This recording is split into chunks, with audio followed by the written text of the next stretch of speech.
Betul bahwa kita harus mengucap syukur dalam segala keadaan dan perkara. Dalam segala sesuatu, baik atau buruk, Tuhan Yesus tetap baik. Tapi jangan pernah mencurigai Tuhan, apalagi memfitnah. Meragukan kasih Tuhan, itu yang dilakukan oleh 11 rasul yang lain, termasuk Petrus bahkan. Mereka ragu-ragu siapa yang dimaksudkannya, sehingga mereka hanya memikirkan diri sendiri. Kalau Anda belum subscribe di channel ini, segera, supaya Anda bisa mengikuti terus rema-rema dari Roh Kudus ya. Ambil Alkitab, tetap dalam hadirat Tuhan yang begitu manis dan indah. Sambil musik main pelan-pelan, saya ajak Anda untuk ambil catatan khotbah. Saya akan sampaikan renungan yang berjudulkan pentingnya merasa dikasihi.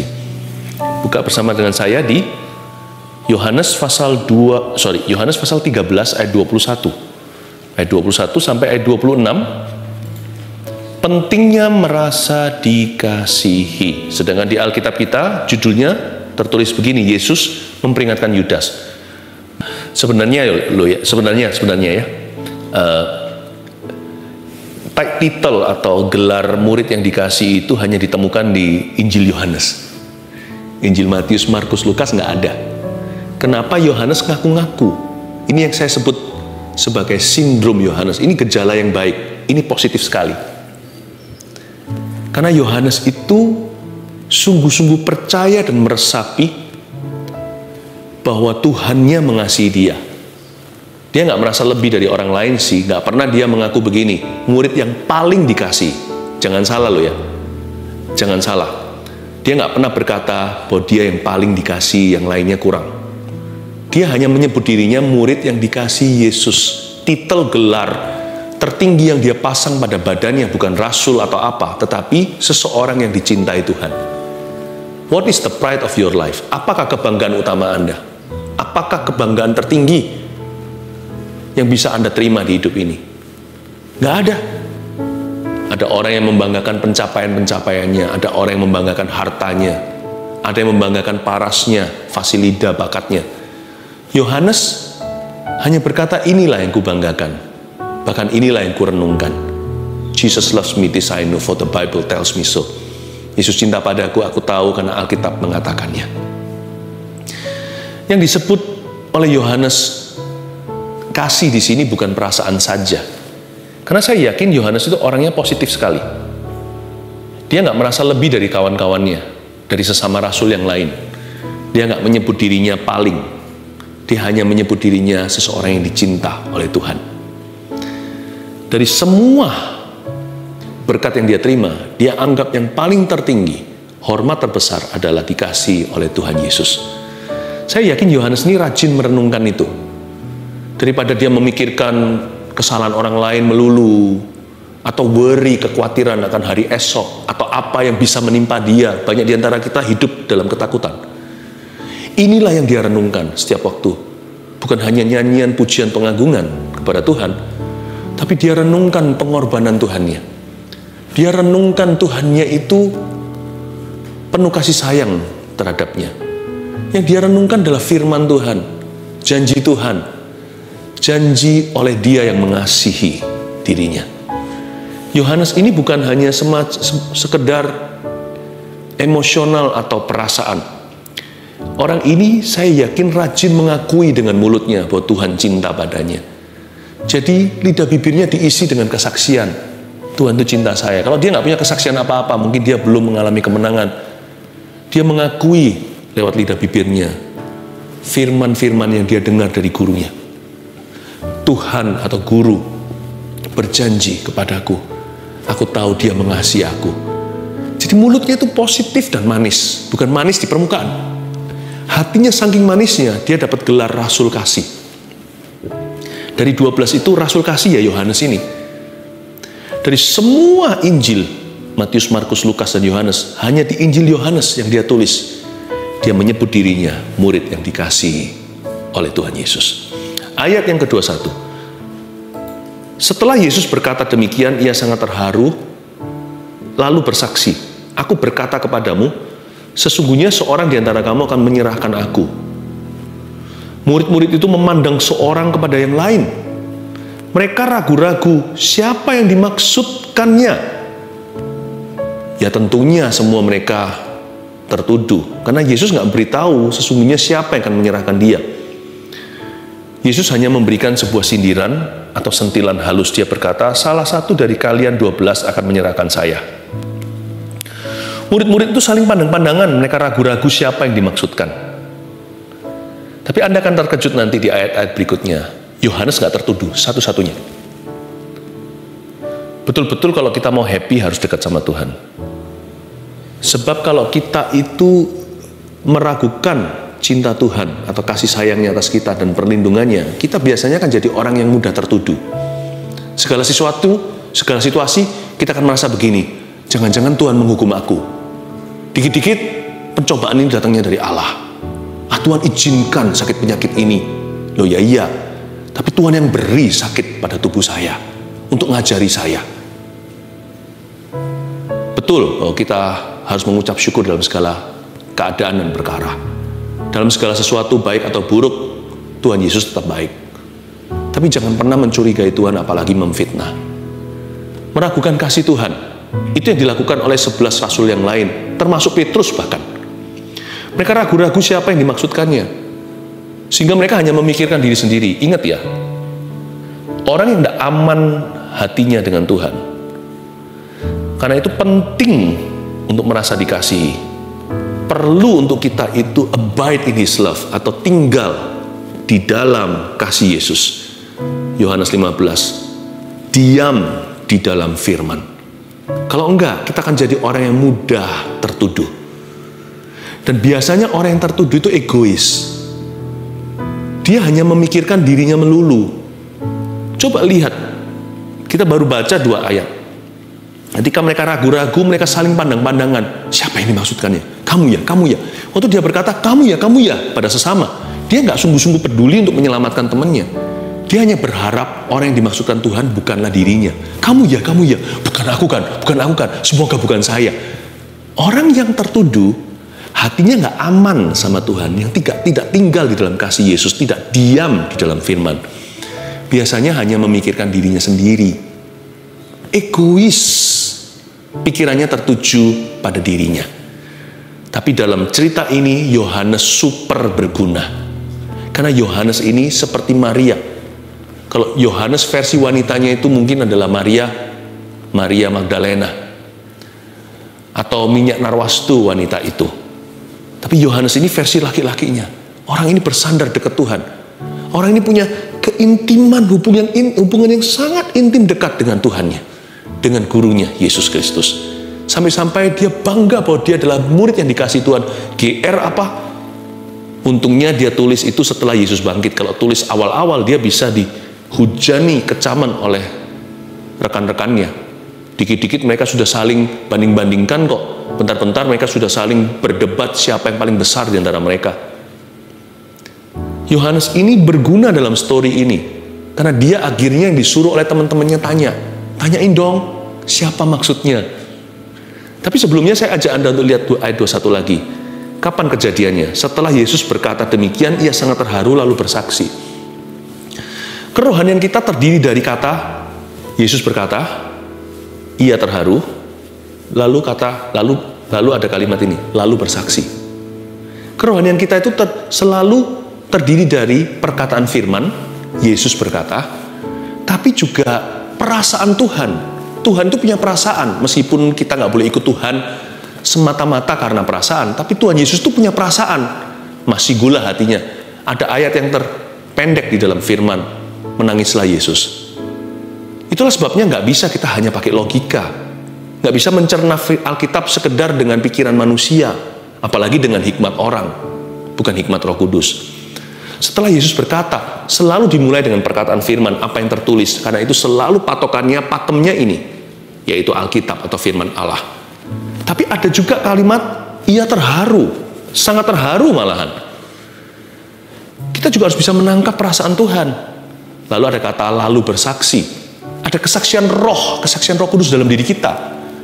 Untuk menuntun kita ke kiri atau ke kanan, benar atau salah. Nurani kita menjaga, membela maupun menuduh. Itulah sebabnya nggak cukup kita itu hanya mengasihi Tuhan, nggak cukup kita hanya mengikuti Tuhan dengan akal budi saja. Harus pakai akal budi. Nggak boleh kita itu ngeroh atau pakai feeling doang. Tapi nggak cukup dengan akal budi atau logika saja. Itulah sebabnya kita juga harus mengikut Tuhan dengan hati dan jiwa.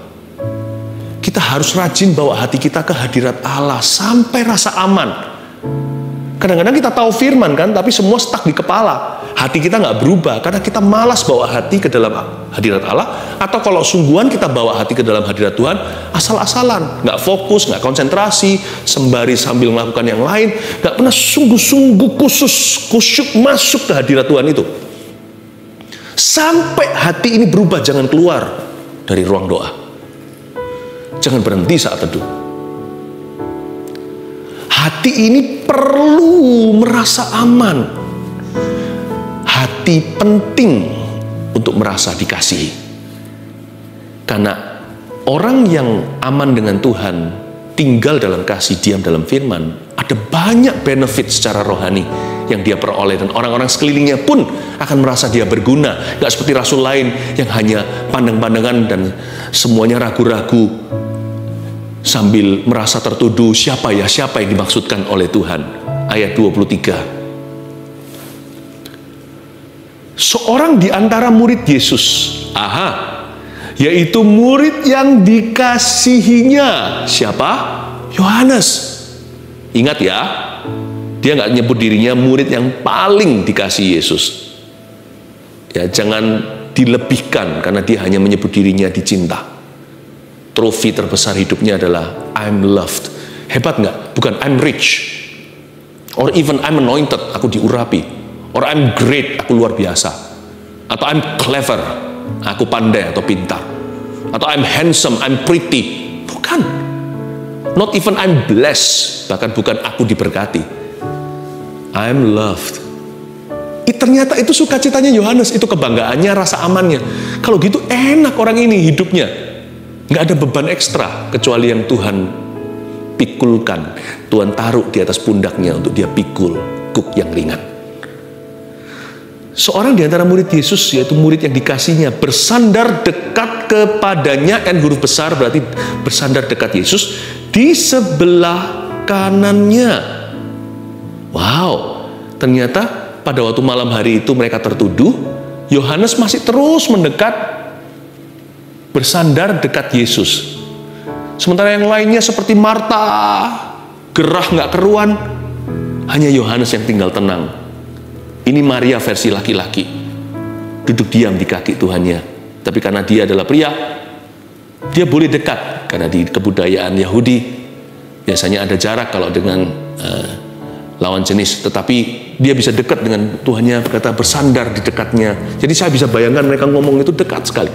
Ngobrol-ngobrol sama Tuhan, gimana Tuhan, sambil dilihat matanya Tuhan, diperhatikan gerak-geriknya. Oh gitu ya Tuhan, seksama mendengarkan. Yang lainnya ribut sendiri. Orang gini lebih berguna sih. Biasanya orang yang begini ini wifi-nya kuat sama surga, Bluetooth-nya jalan, Bluetooth hatinya. Nggak heran Yohanes yang menulis Wahyu, yang mengerti hati Tuhan untuk gereja-gerejanya, karena dia bersandar dekat di dada Tuhan kan malam hari itu. Ayat 24. Kepada murid itu Simon Petrus memberi isyarat. Simon Petrus, the leader among them all, pemimpin di antara mereka, memberi isyarat dan berkata, tanyakan siapa yang dimaksudkannya. Kok nggak berani tanya sendiri? Orang yang biasanya membanggakan pencapaiannya, jasanya, itu biasanya akan punya jarak dengan Tuhan. Termasuk Petrus, karena Petrus waktu itu juga belum dewasa. Dia itu masih ikut Tuhan itu gimana ya? Petrus ini masih, enggak Tuhan, masih banggakan diri. Itu sifatnya, itu sifat alaminya. Semua ini meninggalkanmu, aku nggak akan. Ya kan? Aku rela, aku berani mati untuk Tuhan. Petrus, Tuhan tidak mencela dia. Tuhan hanya ngomong baik-baik.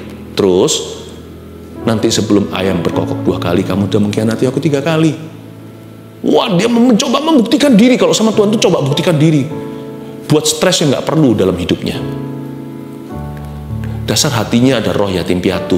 Mendingan jadi yatim piatu beneran, tapi punya roh anak yang sungguh, daripada punya orang tua. Petrus juga punya mertua yang disembuhkan oleh Tuhan dari demam dan dari sakit panas tinggi. Tapi hatinya ternyata an orphan. Potong tuh kuping hamba imam besar. Setelah itu dia yang pertama lari terbirit-birit lagi. Siapa di kaki salib yang masih ada sampai akhirnya? Yohanes. Murid yang lainnya nowhere to be seen. Khususnya yang paling heroik. Dan Petrus tahu bahwa hatinya nggak beres, dia masih mau pembuktian. Makanya dia merasakan jarak dengan Tuhan. Jadi ada rasa segan yang nggak perlu, atau rasa sungkan, atau rasa takut bahkan. Dia kasih isyarat, pakai isyarat segala. Yo, tanyain ya, siapa yang dimaksudkannya? Kalau saya jadi Yohanes, tanya sendiri. Dari sini saya bisa langsung tahu siapa yang paling dekat. Kayaknya sih memang Yohanes bukan pilihan pertama sih.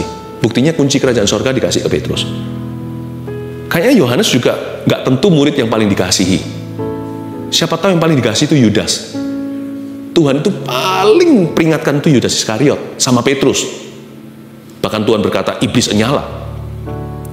Tapi Yohanes yang paling GR. Ini GR yang begini itu perlu. GR yang baik. Inilah yang ku renungkan setiap waktu. Renungkan apa? Anda renungkan apa setiap saat? Nyanyian pujian dan pengagungan kepadamu. Nih, romantis sekali. Biarlah manis kau dengar, Tuhan. Manis kau dengar, Tuhan. Intim seperti orang pacaran. Dan hatiku bersuka karenamu. Jadi yang direnungkan bukan hanya nyanyian pujian pengagungan, yang direnungkan adalah kasih Tuhan. Saya bisa bayangkan what's really happening in John's head. Apa yang sungguhan terjadi di kepala Yohanes itu. Dia merenungkan kasih sayang Tuhan. Setelah Yesus bangkit dan naik ke sorga, tentunya dia renungkan apa yang terjadi di Kalvari. Siang malam, pagi petang, dia renungkan kasih sayangnya Tuhan. Tuhan tuh baik ya sama aku. Dikit-dikit Tuhan tuh baik sama saya. Tapi ada orang tertentu begini ngomongnya. Kalau baik, mana Tuhan baik? Karena dia perhatikan lubang donatnya. Yohanes memperhatikan Tuhannya. Ada orang yang terus mengeluh. Yang perhatikan terus itu masalahnya. Worry itu masalah keintiman. Loh, nggak apa-apa orang khawatir. Berhak-berhak saja sih kalau kita punya masalah. Kalau hidup kita nggak mudah. Tapi itu pratanda bahwa orang itu nggak terlalu dekat sama Tuhan atau nggak terlalu memperhatikan Tuhan. Yang dia perhatikan hal-hal lain. Yohanes hatinya terisi dengan kasih. Dan dia merasa dikasih, jadi dia rasa aman, dia rasa tenang. Petrus memberi syarat. Lalu ayat 25, murid yang duduk dekat Yesus itu berpaling dan berkata kepadanya, ini Yohanes tulis tentang dirinya, Tuhan, siapakah itu? Jawab Yesus, dialah itu yang kepadanya aku akan memberikan roti sesudah aku mencelupkannya. Sesudah berkata demikian, ia mengambil roti, mencelupkannya dan memberikannya kepada Yudas, anak Simon Iskariot.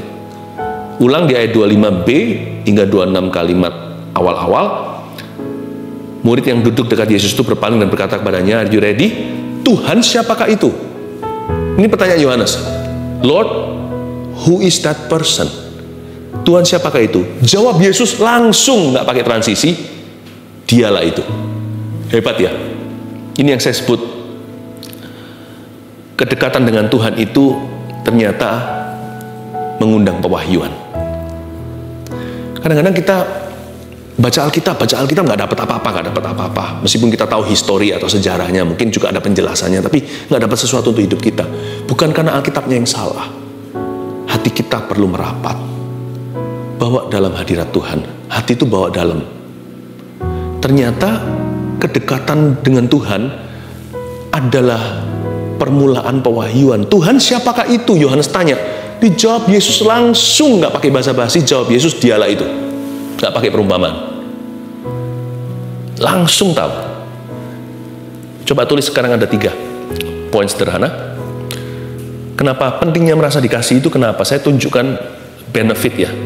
Hati yang merasa dikasih Tuhan itu akan ada kelebihan ini. Nomor 1, lebih peka dengan Tuhan. Ini yang disebut melatih kepekaan, lebih peka dengan Tuhan. Saya jadi ingat cerita, nggak usah dibuka, nanti baca sendiri di kitab Yohanes juga. Suatu siang hari, Yesus menampakkan diri, berdiri di tepi pantai. Siang-siang nih, Lalu dari jauh Tuhan berseru karena mereka semua kembali memancing kan, karena mereka kecewa. Lalu dari situ Tuhan Yesus mungkin tampangnya, rupanya berubah karena Tuhan dalam tubuh kemuliaan. Tapi mereka lihat itu manusia biasa, tapi mereka mendengar suaranya kok seperti kenal ya orang ini, ada perasaan itu. Dan dari jauh Tuhan Yesus berseru begini, "Hai anak-anak, adakah lauk pauk?" Kaget dipanggil anak-anak. Usianya Tuhan Yesus kan 33 setengah lah. Usia mereka juga 20 sekian. Belum sampai ponakan atau anak dan bapak. Tapi dia panggil anak-anak, bisa rasakan kasih bapak. Bukankah bapak di dalam aku, kata Yesus. "Hai anak-anak, ada lauk pauk?" "Oh, nggak ada. Lalu ketika itu tiba-tiba dia berkata, "Nggak ada, kami nggak dapat ikan." Mereka jawab sama-sama. Lalu Tuhan berkata begini, "Tebarkan ke sebelah kanan." Ketika ditebar sebelah kanan, mereka dapat begitu banyak ikan. Nah, pada saat itu siapa dulu yang peka? Siapa dulu yang tahu kalau itu Tuhan Yesus? Yohanes. Maka murid yang dikasihi Tuhan, tulisannya begini, berserulah dia dan berkata, "Itu guru." Ketika mendengarkan seruan murid yang dikasihi Tuhan bahwa itulah Tuhan, segeralah Petrus mengenakan pakaian, bukan ditanggalkan karena dia nggak pakai pakaian, dia telanjang dada, dia sedang bekerja sebagai nelayan, dia pakai pakaiannya, lalu nyemplung ke dalam lautan, berenang ke tepian. Disitulah cerita 3 kali Tuhan tanya sama dia, "Do you love me?" Petrus ini lucu, lain kali ya saya akan bahas tentang Petrus. Ini orang unik sekali, malah dipakai bajunya renang supaya dia nggak sampai jadi orang nggak sopan ketemu Tuhan telanjang dada. Ini nggak pakai atasan. Tapi dia tidak tahu itu Tuhan. Dia tahu itu Tuhan ketika mendengarkan suara seruan Yohanes. Itu guru. Waktu dia dengar kata itu guru dari mulut seseorang yang dikasihi Tuhan, yang hatinya aman dan merasa disayang, seperti ada pewahyuan yang terciprat dalam benak dan batinnya. That's Jesus. Kenapa ya? Firman diucapkan orang tertentu biasa-biasa, diucapkan sama hati orang yang aman dengan Tuhannya menjadi rema. Why?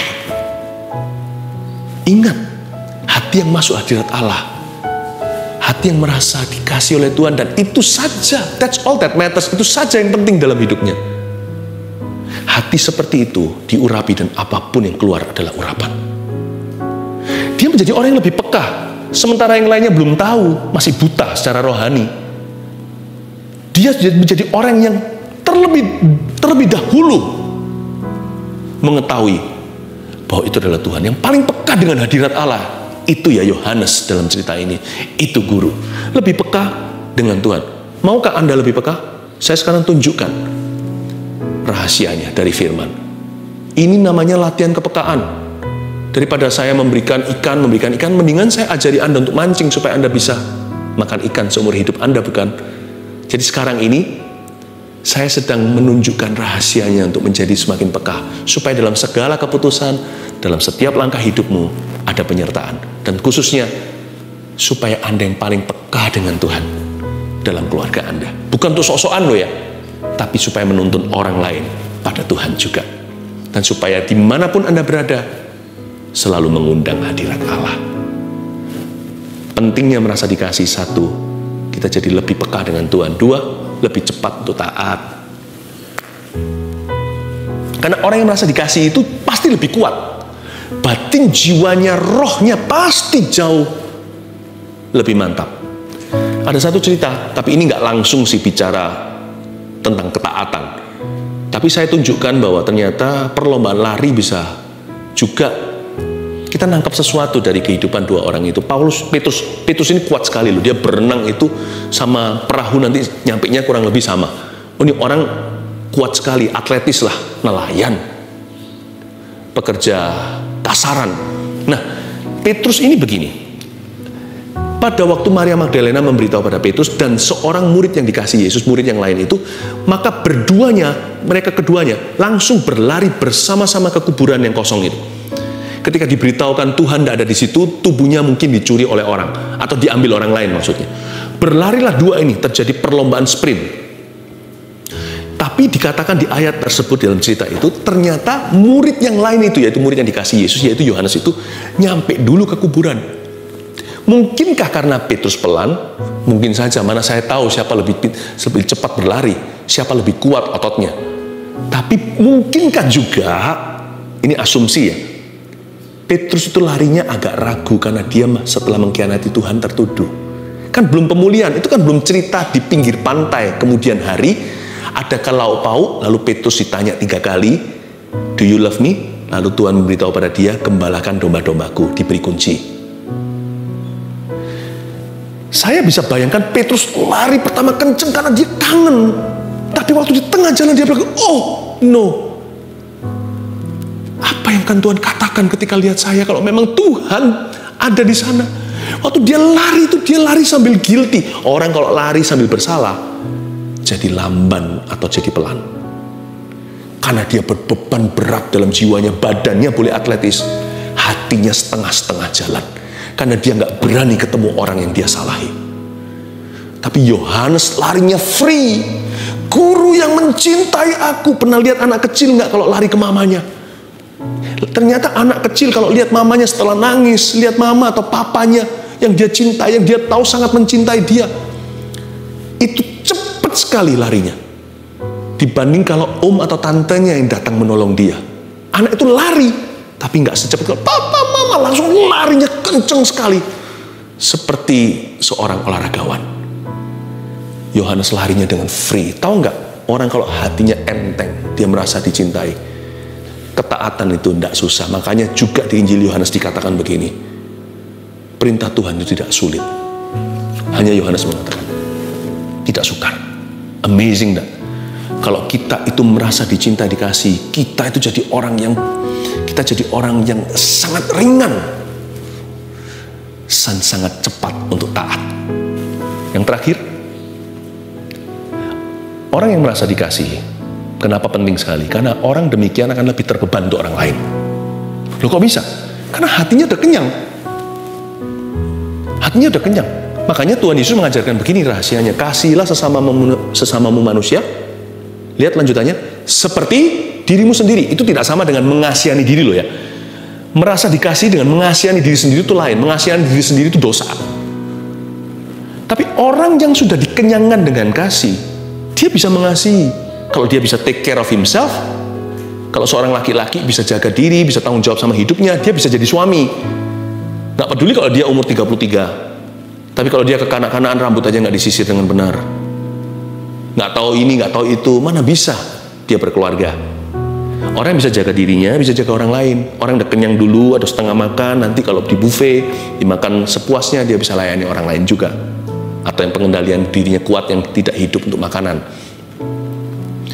Orang yang demikian lebih terbeban untuk orang lain.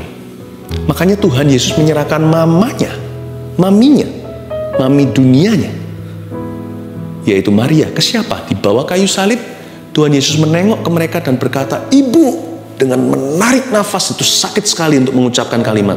Di atas kayu salib, digantung di situ dengan paku, dia berseru, "Inilah anakmu."